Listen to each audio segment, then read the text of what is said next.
ताकत दिखाने की नहीं, संभाल कर रखने की चीज होती है। और आहान ये बात जानता था। किसे दिखाई आहान ने अपनी ताकत? क्या आहान की ताकत देखकर शनाया होगी और इम्प्रेस? किस नई मुसीबत में फंसने वाले हैं आहान और शनाया?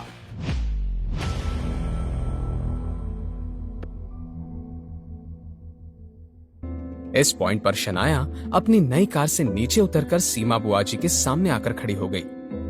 शनाया की बात सुनने के बाद सीमा बुआ जी का चेहरा जम गया। उन्होंने शनाया से कहा, शनाया, ऐसे तुम कैसे कह सकती हो? क्या तुम्हारा ये पति तुम्हें बड़ों के मुंह लगना सिखा रहा है? शनाया, इससे पहले कि तुम अपने सारे संस्कार और परवरिश छोड़ दो, अपने इस नकारे पति को ही छोड़ दो। संस्कार तो चोरी करने में भी नहीं नजर आते। अब सीमा बुआ जी का गुस्सा 7वें आसमान पर पहुंच गया था।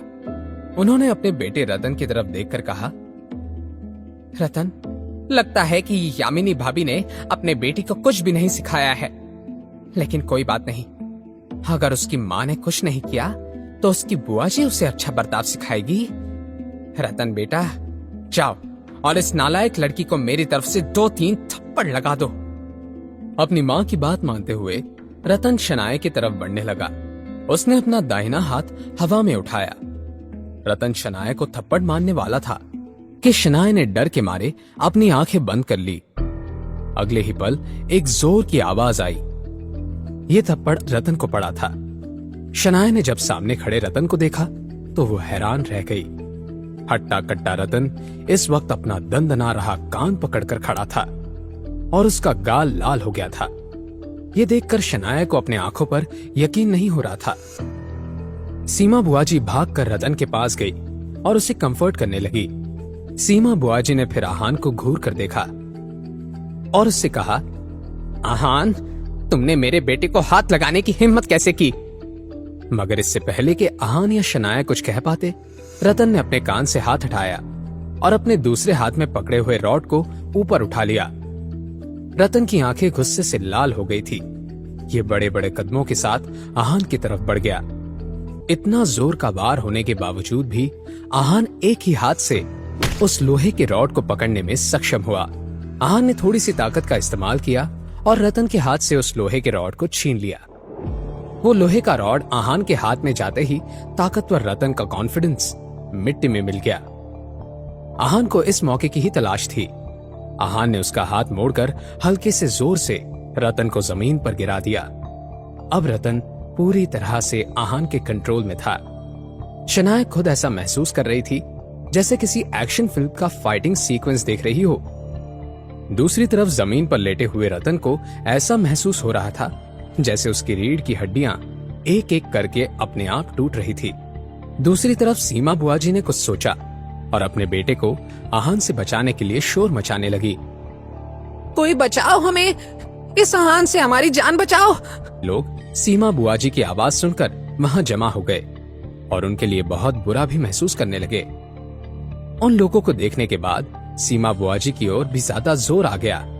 उन्होंने सभी लोगों से कहा, इस लड़के ने 2 साल पहले हमसे 50,000 रुपए लिए और वापस करने का कहकर रफू चक्कर हो गया।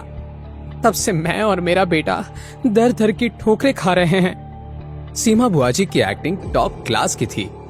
हर किसी को उन पर यकीन हो गया। सभी आहान की तरफ देखकर उसे भला बुरा कह रहे थे।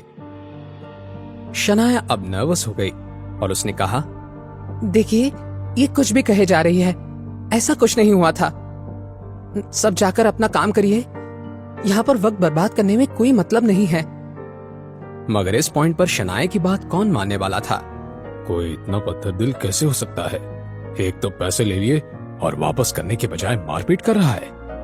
क्या ऐसे ही लोगों को हड़प कर इसने ऑडी खरीदी है? ये हाँ, नहीं तो क्या? इन्हें देखकर कोई कह सकता है क्या कि ऐसी घटिया हरकतें करते होंगे? मेहनत से कमाने का छोड़कर ये लोग तो खुली चोरी कर रहे हैं। लोगों की ऐसी बातें सुनकर शनाया की आंखें नम हो गई। अपनी सफाई पेश करते हुए उसने सबसे कहा, ऐसा कुछ भी नहीं है, आप सब मेरी बात तो सुनिए। लेकिन शनाया की बात सुनने के लिए कोई भी तैयार नहीं था। हर कोई बस आहान और शनाया को कोस रहा था। तभी आहान ने सीमा बुआ जी की आंखों में आंखें डालकर देखा।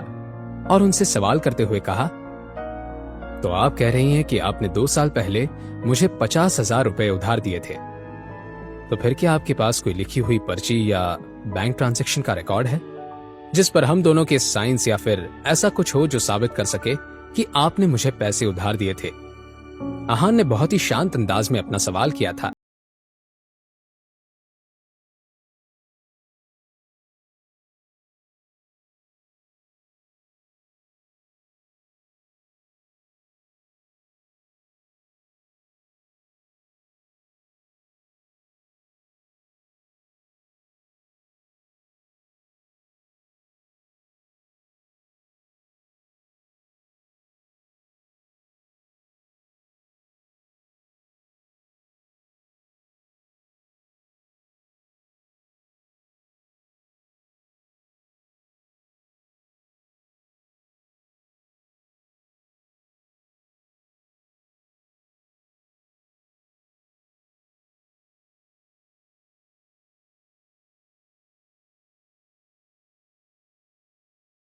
मैंने सच कहा है, मेरा बेटा जमीन पर लेटा दर्द के मारे रो रहा है। और कुछ लोगों ने देखा ही होगा कि मेरे रास्ते में होने के बावजूद तुमने अपनी कार नहीं रोकी, उल्टा मेरी जान लेने के इरादे से तेजी से आगे बढ़ गए। हाँ हाँ, ऐसा ही हुआ था, मैंने देखा था। मैंने भी देखा। कोई ऐसा करने के बाद मुकर कैसे सकता है? मेरा तो कहना है कि हमें पुलिस को बुला ही लेना चाहिए, ताकि ऐसे जानवरों जैसे लोगों को उनके गुनाहों की सजा मिल सके। यह सुनकर एक बार फिर से भीड़ में हल्ला मचने लगा। शनाया फिर से पैनिक करने लगी। पुलिस का नाम सुनकर शनाया घबरा गई थी। भले ही उसने और आहान ने कुछ भी गलत नहीं किया था, लेकिन यहाँ हर कोई सीमा बुआ जी के सपोर्ट में ही बात कर रहा था, इसलिए शनाया डरने लगी थी। तभी आहान ने जोर से कहा, हाँ प्लीज, कोई पुलिस को कॉल कर ही दो, मुझे भी एफआईआर लिखवानी है।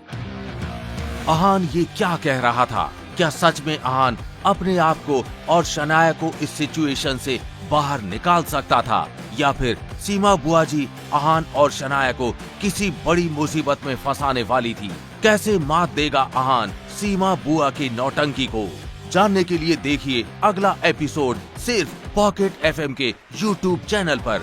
और सीक्रेट अमीरजादा के सारे एपिसोड्स को सुनने के लिए डिस्क्रिप्शन में दी हुई लिंक से डाउनलोड कीजिए पॉकेट एफएम ऐप।